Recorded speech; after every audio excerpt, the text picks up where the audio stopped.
Hello, welcome back into the bathroom. I have had to drop the ceiling. Not all of it. I've left the lath and plaster because I didn't need to drop it that much. I wouldn't have dropped it at all, but I started doing some of this wiring and one of the cats came and stood up and started batting at my fingers because they were pouncing on this bit. The entire lot of that came off in one big section. I managed to catch it and then walk backwards down the ladder and remove it. But after that, because the levels were so off, I had to knock down the rest of it.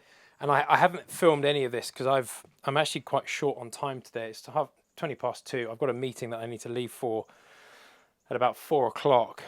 And so I've basically just been cracking on all day. I don't generally like showing you guys the wiring that I do because I'm not a electrician. I'm just overzealous DIYer. It's all right. I'm very happy with it. But I haven't shown you any of that. But there's basically wiring there for an extractor fan. Behind this box, we have live power in, live power out. So that's the radial. And then I have a 3-core and earth, which gets powered. I've got a switch for the mains, and then I'm going to have it for the main down lights, and then we're going to have some LEDs as well. So I've got those on a switch, which is why there are 2 different ones. I know I've wired the box in, and I'm going to have to take it all apart to be able to put that behind the plasterboard. I'm fully aware of that, really don't mind that.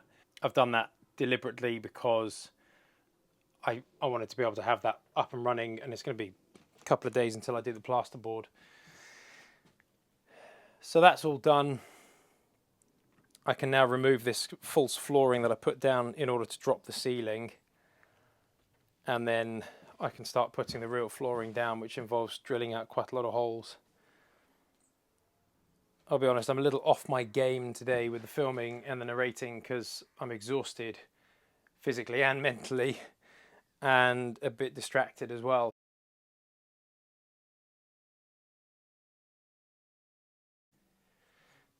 Hello, I apologise, I did not film very much of what I've done today.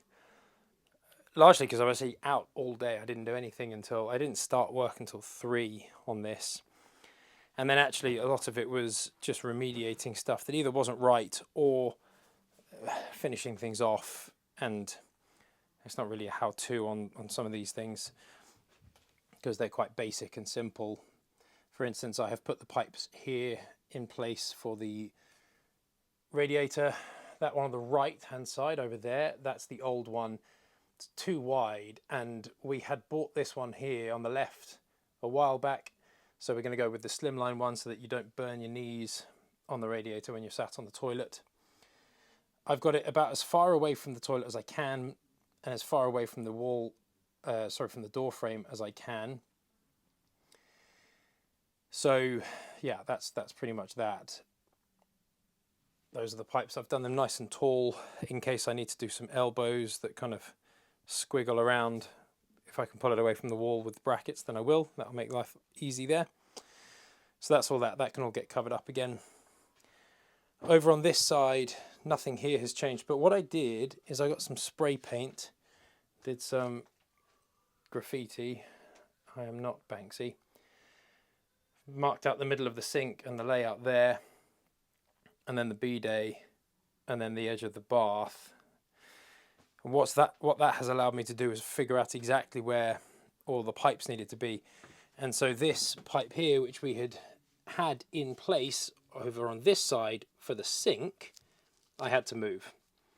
So I didn't think that you would find that especially interesting, if I'm honest. All I did was put an elbow on the water pipes that were here and send them across and up in copper. And all I did is cut out and couple this one and put a new T, making sure that it flows in the direction of the water, which is to the left. And that's that. Nothing else has changed. So that's why I didn't film any of this, because it is just, like I say, just general dull remedial stuff. Important though, very important. I have come out of the ground in copper on the bidet because it's a freestanding bidet and there is more chance that the pipes will be seen. On the sink there is the pedestal that will hide all of that, so that's irrelevant. And on the bath, there is a bath with a panel, so it'll be hidden, so that's fine. And then over here on the radiator, I've come up in copper as well. The last one that I will probably do is this toilet one here, which is the feed for the toilet. I'll come up there in copper because it will be visible and it just looks nicer. So I'll run that one now. Then that'll be that. I'll be tidying up and switching the water back on. It's about 5:30, so the kids need to eat dinner. And then wash and go to bed. So yeah, I'll bring that up in copper, change it for an elbow, and then that'll be that. It is almost time to start putting the flooring down. I have cleared everything out in here. It's a new day, which is lovely. You'll remember I put all of that in there, that's fine. One final thing that I need to do is put the waste pipe for the upstairs shower to drop down here. Now I don't actually need to connect it the whole way up. I can't connect it the whole way up because I haven't put the ceiling in yet, and that would be a nightmare to do. But what I can do is I can bring a pipe up out of the floor, same height as all of these, and then put a little stop cap on it. In order to do that, what I need to do, and I'll show you this because I think it'll actually be quite a fun little job, is I need to connect up a T down here. So I have some on the windowsill there. I need to connect one of those up to the bathroom pipe there. Run a pipe along, elbow, and then come up. And what I've done is I've measured this to make sure it will fit, and it thankfully does. Let me just quickly move this piece of insulation out of the way. Okay, this 40mm pipe sits on top of this crisscross noggin without touching, if I get my spirit level, without touching the top. So what's nice is that there is a little bit of space, not tons, but there is enough space there between the top of the floorboards and the bottom of that this can sit in there, and I can still get a nice fall on it. So that's really good, because then I can come up around here, put an elbow on it, and we're good to go. We'll be up in the wall.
I realised the time lapse ran out just at the end there.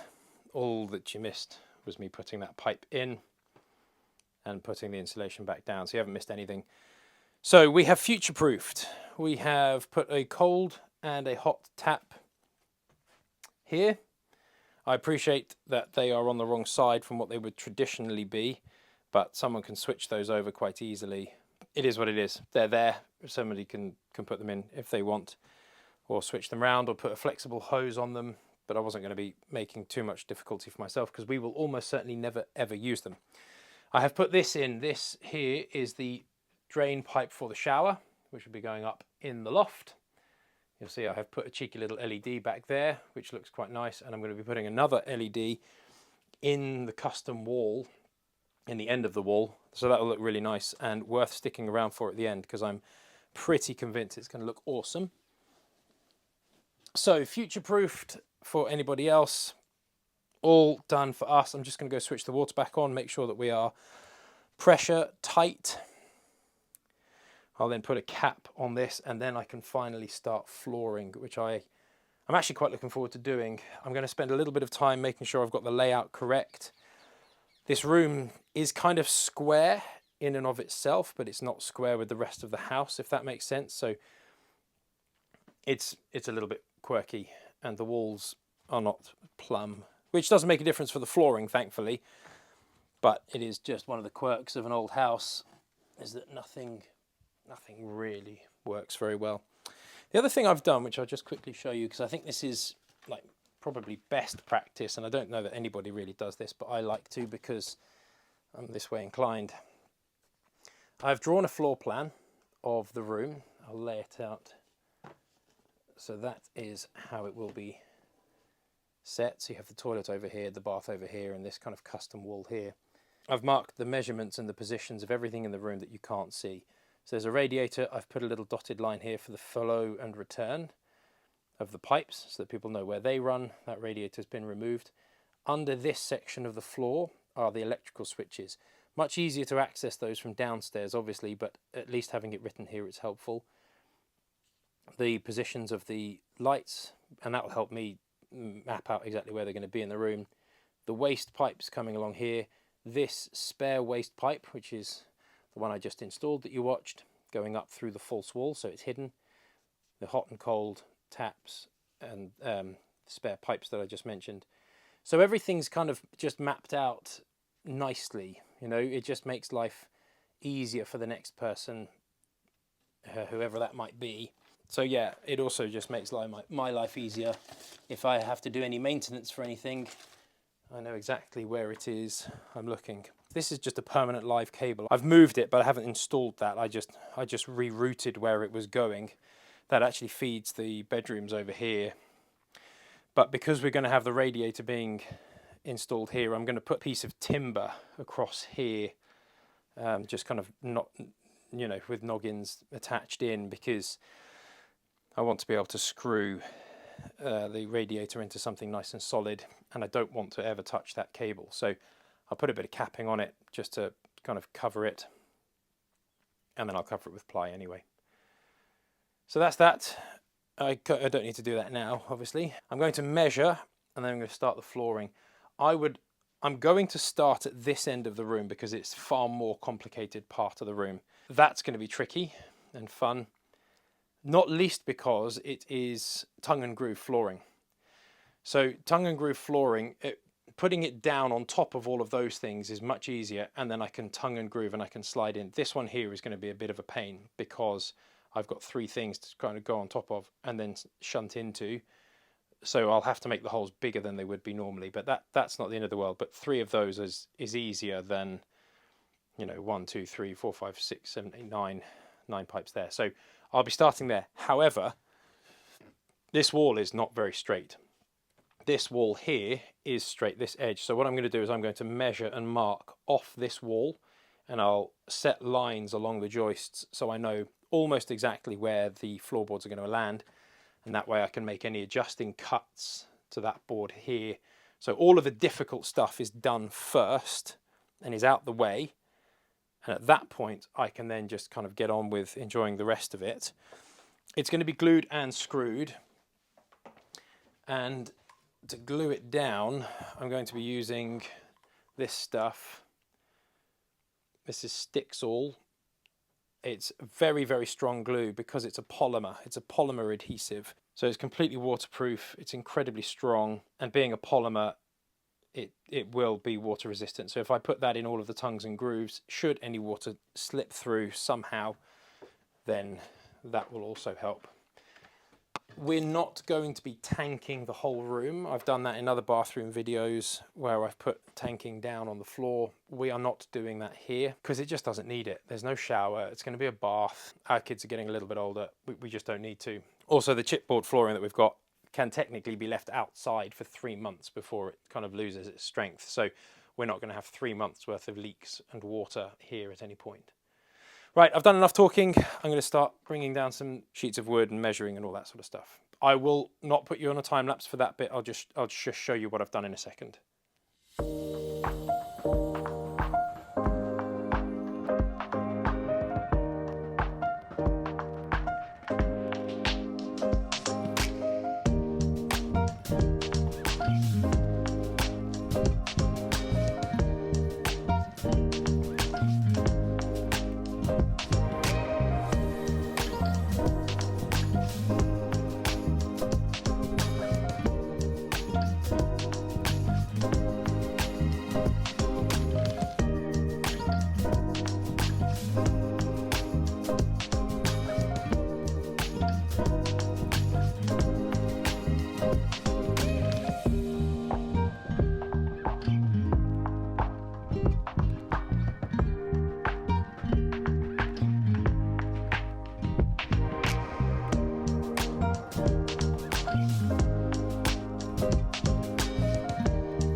I've been a bit of a plonker, and would you believe it, my wife was the one that pointed it out.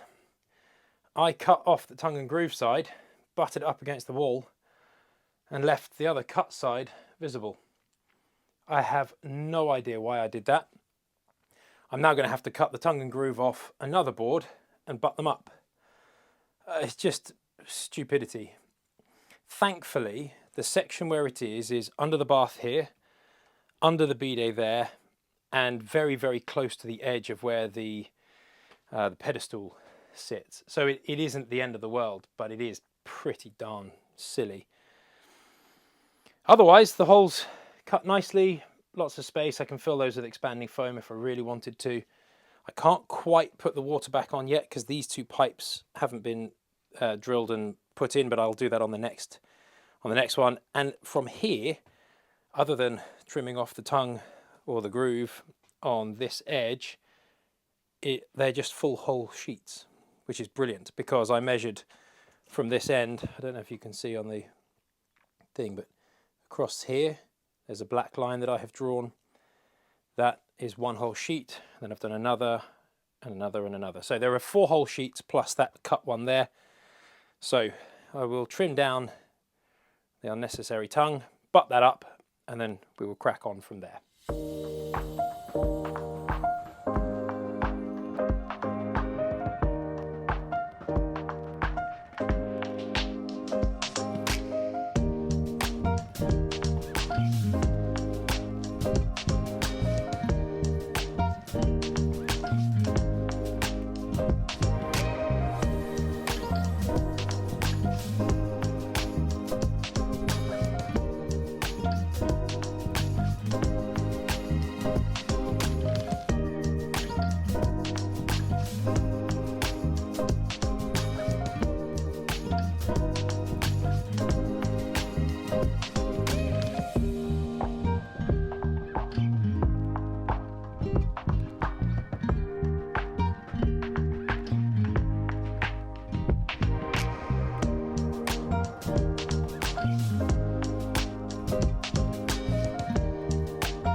And that's a wrap on the flooring.